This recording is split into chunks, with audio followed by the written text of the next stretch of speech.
မြူနှင်းတွေကြားကတေမင်းရဲ့အသံအကယ်၍များတင်းစတီကိုတင်းတဲ့အင်အားဆဲရစားမကတာလွန်နဲ့တမိုင်းတရှောင်းရှုံးပွဲမရှိခဲ့ဘူးလို့ကြုံဝါထားတဲ့ရန်သူစစ်တပ်ကြီးတစ်ခုချီတက်လာနေပြီဆိုရင်တင်းဘာလို့မလဲတေချာတာကတော့တာမန်လူတွေဆိုရင်လက်နဲ့ချအရှုံးပေးဖို့ပဲတွေးမိကြပါလိမ့်မယ်။ဒါပေမဲ့ခရစ်တဂရစ်1969ခုနှစ်ကမြန်မာမြေပေါ်မှာတော့အဲ့ဒီလိုမဟုတ်ခဲ့ပါဘူး။အာရှတိုက်တစ်ခုလုံးကိုတိမ့်ပိုက်ဖို့ကြမ်းရွယ်နေတဲ့တရုတ်ချင်းမင်းဆက်ချင်းဒိုင်နစတီရဲ့အင်အားအကြီးမားဆုံးစစ်တပ်ကြီးဟာမြန်မာနိုင်ငံကို၄ချိန်မြောက်အဖြစ်အပီးတန်ဖျက်ဆီးဖို့ဝင်ရောက်လာခဲ့ပါတယ်။သူတို့ရဲ့ရည်ရွယ်ချက်ကရှင်းပါတယ်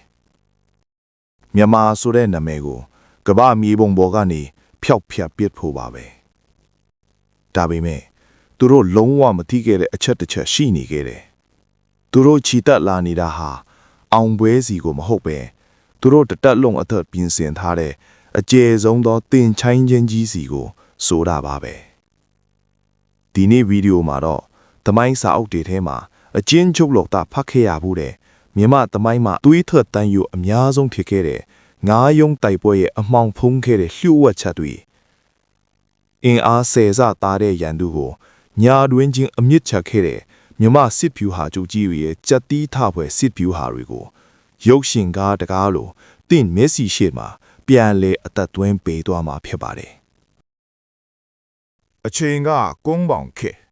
စင်ဖြူရွှင်မင်းတရားကြီးရဲ့လက်ထက်မြမစစ်အင်အားဟာအရှိတောင်အာရှမှာအထွတ်အထိပ်ကိုရောက်နေတဲ့အချိန်ဖြစ်ပါတယ်။တစ်ဖက်မှာလည်းတရုတ်ပြည်ကိုအုပ်စိုးနေတဲ့ချီယန်လုံးဧကရစ်ဟာ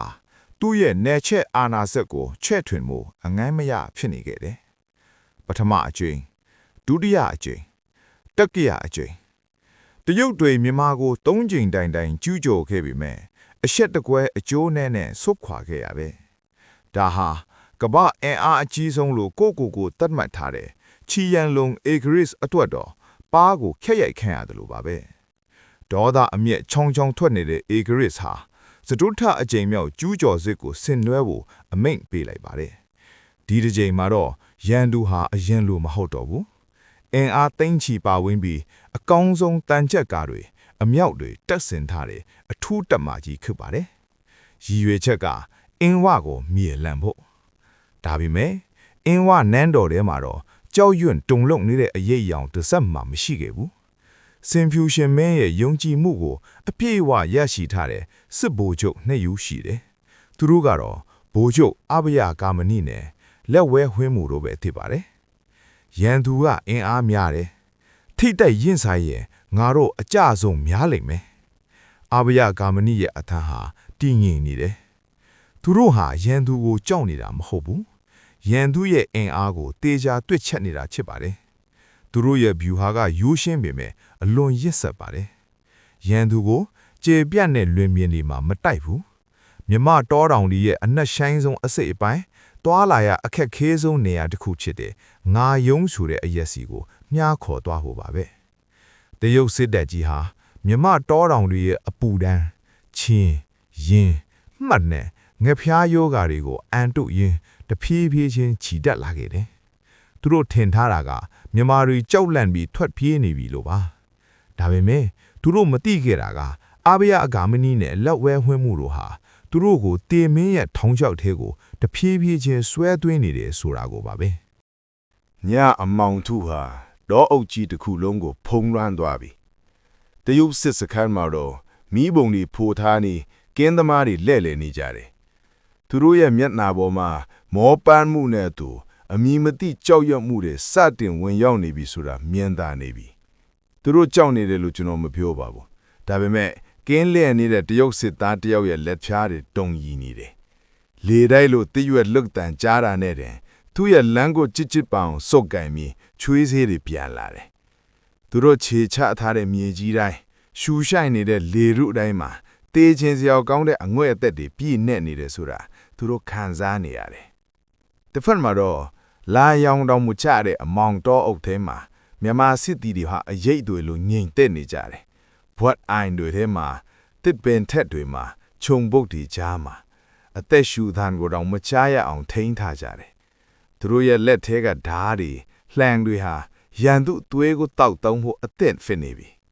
ငါးယုံဒေသရဲ့ပထဝီအနေထားဟာလွတ်လန်းမရှိတဲ့ချောင်းဝမ်းကြီးတစ်ခုနဲ့တူပါတယ်တရုတ်စစ်တပ်ကြီးဒီနေရာကိုရောက်လာချိန်မှာအဘယကာမဏိကပထမဆုံးအကွက်ကိုစရွှေ့ပါတော့တယ်ရန်သူရဲ့ရိခါလမ်းကြောင်းအားလုံးကိုဖျက်တောက်လိုက်တယ်ဆက်သွယ်ရေးလမ်းကြောင်းတွေကိုပိတ်ဆို့လိုက်တယ်အင်အားသိန်းချီရှိတဲ့တရုတ်စစ်တပ်ကြီးဟာရုတ်တရက်ဆိုသလိုအစာရေစာပြတ်လတ်လာပါတော့တယ်အင်အားကြီးမားမှုဟာသူတို့အတွက်အားသာချက်မဟုတ်တော့ပဲအကြီးမားဆုံးဝန်တို့ပုံကြီးဖြစ်လာပါတော့တယ်ငတ်မှုယောဂဗျာနဲ့အချိန်မရွေးအတိုက်ခံရနိုင်တယ်ဆိုတဲ့စိုးရိမ်စိတ်တွေကြောင့်တရုတ်စစ်တပ်အတွင်းမှာစိတ်တက်တွေစတင်ပြိုလဲလာပါပြီဒါဟာအဘယကာမဏိနဲ့လက်ဝဲဝင်းမှုတို့စောင့်ဆိုင်နေတဲ့အချိန်ပါပဲတိုက်ခိုက်ဖို့အမိန်ပေးလိုက်တဲ့အချက်ပြထမ်းထွက်ပေါ်လာတာနဲ့ဒီပြိုင်နဲ့ငင်းတဲ့နေတဲ့တောက်ကြီးဟာရုတ်တရက်မီးတောင်ပေါက်ကွဲသလိုပေါက်ကွဲထွက်လာပါတော့တယ်တိုက်စစ်ကမြန်းတယ်ပြင်းထန်တယ်အသက်ရှူပေါက်မပေးဘူးအဘယကာမဏိရဲ့တပ်တွေကရှေ့ကနေဝန်တိုက်တယ်လက်ဝဲဝင်းမှုရဲ့တပ်တွေကဘီးနှစ်ဖက်ကနေညှက်ပိတ်တယ်အမောင်ထုထဲမှာမြန်မာစစ်တီတွေဟာတရေတစေတွေလိုနှင်းမြန်စွာရွေ့လာနေကြတယ်တနတန်တွေဆက်တိုက်ထွက်ပေါ်လာတယ်စင်ဦးစီးတွေရဲ့အတန့်ရဲကြီးတွေဟိမ့်ထွက်လာတယ်အေယာမစင်ကြီးတွေဟာရန်သူတပ်ဖွဲ့တွေကြားကိုမီးကုံရန်ကုန်ဝင်ရောက်နှိမ့်ချီဖြစ်စည်းဖြစ်တယ်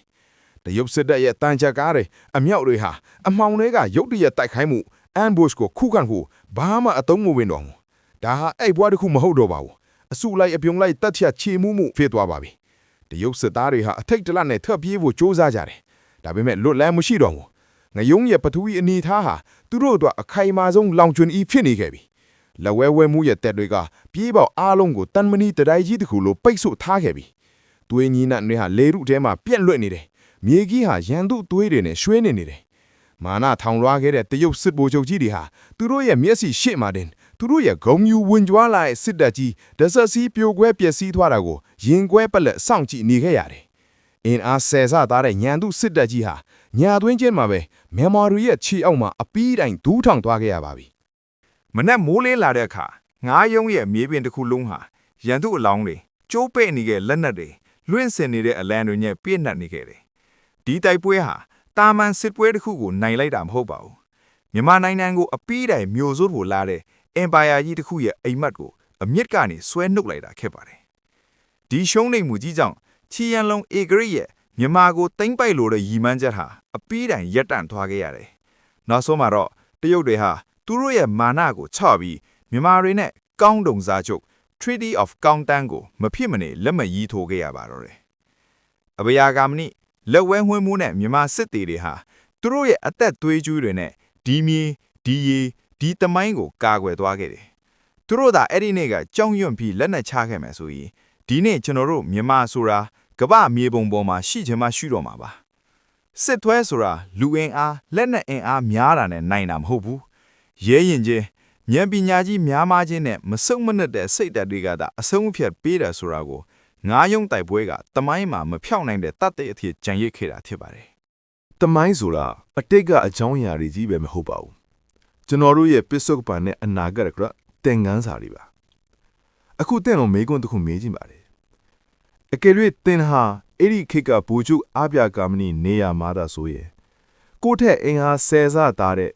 အရှုံးမရှိဘူးလို့နာမည်ကြီးနေတဲ့စစ်တပ်ကြီးကိုရင်ဆိုင်ရတဲ့အခါတိုက်ပွဲဝင်ဖို့ဆုံးဖြတ်မလားဒါမှမဟုတ်သွေးကြောင်စီးမဲ့အဖြစ်ကိုရှောင်လွှဲပြီးစုတ်ခွာမလားသင်ရဲ့ရိုးသားတဲ့ထင်မြင်ချက်ကိုအောက်က comment box မှာချရေးသွားပေးပါဒီလိုမျိုးရင်ခွန်းဆရာကောင်းပြီးသွေးဆူစေးမဲ့မြမသမိုင်းကြောင်းတွေကိုနှုတ်ထက်သိချင်သေးတယ်ဆိုရင်တော့ channel ကို subscribe လုပ်ထားဖို့မမေ့ပါနဲ့နောက်ဗီဒီယိုတွေမှာပြန်တွေ့ကြပါမယ်